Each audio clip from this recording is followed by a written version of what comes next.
बिस्मिल्लाहिर्रहमानिर्रहीम। फ़िक्र चैनल देखने और सुनने वाले नाजरीन को हम अपने चैनल में खुश आमदीद कहते हैं। अस्सलामु अलैकुम मोहतरम नाजरीन। बात होने जा रही है दुनिया की उस पुरअसरार किताब की जिसे शम्सुल मारफ के नाम से जाना जाता है। इस किताब के बारे में कहा जाता है कि इस किताब को जिन्नात ने लिखा था। ये वो किताब है जिससे पढ़ने के बाद इंसान पागल होकर वफात पा जाता है। इस किताब में ऐसा क्या लिखा है कि इस किताब को दुनिया के कई ममालिक में बैन भी किया गया है। वैसे तो किताबें पढ़ने से इंसान को हमेशा फ़ायदा ही पहुंचता है, मगर इस दुनिया में कुछ किताबें ऐसी भी हैं कि जिन्हें पढ़ने से इंसान को नुकसान भी पहुंच सकता है। उन्हीं में से एक पुरअसरार किताब शम्सुल मारफ भी है। शम्सुल मारफ नामी ये किताब अपने अंदर कई किस्म के ख़तरनाक जादुई अलूम और नजूमी अलूम छुपाए हुए हैं। इस किताब की सबसे हैरान कुन बात यह भी है कि कई सौ साल के बाद भी इस किताब के लिखने वाले का कुछ पता नहीं चल सका, जबकि दुनिया के कई उलमा इस बात पर भी यकीन रखते हैं कि शम्सुल मारफ को एक इंसान की बजाय किसी जिन ने लिखा है। लेकिन ज़्यादातर उलमा इस बात पर मुत्तफ़िक हैं कि कई सौ साल पहले इस किताब को मिस्र के एक आलम और मुसन्निफ़ अहमद अलमूनी ने तहरीर किया था। अहमद 520 हिजरी में अलजायर में पैदा हुए थे और उनके बारे में कहा जाता है कि उन्हें बेशुमार किस्म के अलूम में महारत हासिल थी। आपको बताते चलें कि शम्सुल मारफ किताब के मानी मालूमात का सूरज के हैं। इस किताब को अगर एक जादुई किताब से बढ़कर कहा जाए तो गलत ना होगा। अहमद अलमूनी ने इस किताब को ताकत के बारे में बयान करते हुए लोगों को इससे दूर रहने की हदायत भी की थी। दरअसल अहमद अलमूनी ने लिखा था कि अगर कोई इंसान जादुई ताकत का अच्छे मकासद के लिए इस्तेमाल करना चाहे तो ये किताब इसे काफ़ी मदद फराहम करेगी। जबकि साथ ही उन्होंने ये भी लिखा था कि अगर कोई शख्स इसे गलत मकसद के लिए इस्तेमाल करेगा तो उसका नुकसान भी उठाना पड़ेगा।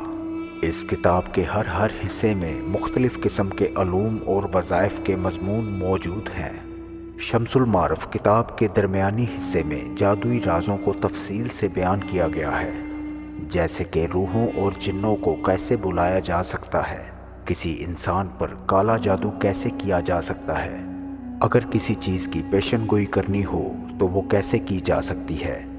कहा जाता है कि इस किताब में लिखे गए अरबी के ज़्यादातर अल्फाज ऐसे हैं जो अपने अंदर जादुई ताकत समेटे हुए हैं, इसलिए इन अल्फाज को इल्मे हरूफ का नाम दिया गया है।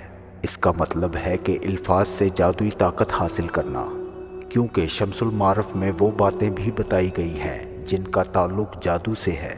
इस किताब में तमाम तर कामों के तफसीली नुस्खे भी हैं और कई जिन्नात के नाम भी बताए गए हैं। शम्सुल मारफ नामी ये किताब आज दुनिया में मौजूद तो है, मगर अपनी असली हालत में मौजूद नहीं, क्योंकि अहमद अलमूनी के मरने के बाद इस किताब के असल नुस्खे को कई उलमा ने तब्दील कर दिया था ताकि लोग नुकसान से बच सकें। लिहाजा आज शम्सुल मारफ में वो बातें मौजूद नहीं जो अहमद अलमूनी ने लिखी थी। जैसे जैसे वक्त गुजरता गया वैसे वैसे इस किताब के बारे में अजीबो गरीब कहानियाँ सुनने को मिली, जैसे कि इस किताब को जिन्नात ने खुद लिखवाया है या फिर इस किताब की हिफाजत खुद जिन्नात करते हैं। जबकि कई लोगों का तो ये भी मानना है कि अब तक इस किताब को जिस भी इंसान ने पढ़ा है या तो वो पागल हो गया है या फिर इस दुनिया से ही चल बसा, क्योंकि इसे पढ़ने के बाद इंसान की हालत ख़राब होना शुरू हो जाती है।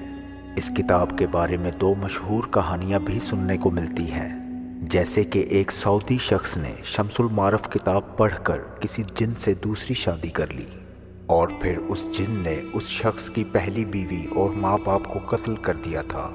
और दूसरा वाक़या ये है कि मिस्र में अल हुसैन अल फल्की नामी माहर जादूगर और नजूमी रहा करता था। कहा जाता है कि उस शख्स ने शम्सुल मारफ किताब पढ़ रखी थी, जिसके बायस वो जादू करने में माहिर था। सन 2003 में ये शख्स अचानक वफात पा गया और पोस्टमार्टम से मालूम हुआ कि इस शख्स के अंदरूनी हिस्सों को अजियत पहुंचाकर बुरी तरह से तोड़ दिया गया था। लिहाजा उस वक्त माना गया था कि अल-फल्की की मौत किसी जिन के हाथों हुई थी। इसी तरह की कई और कहानियां भी सुनने को मिली थी। इस किताब पर लोग काफ़ी तनकीद भी करते रहे और कई लोग इस किताब से खौफ खाकर दूर ही रहना सही समझते थे। यही वजह है कि इस किताब को आज के दौर में भी कई इस्लामी ममालिक में बैन किया गया है, मगर इसकी हकीकत तो सिर्फ अल्लाह ही जानता है।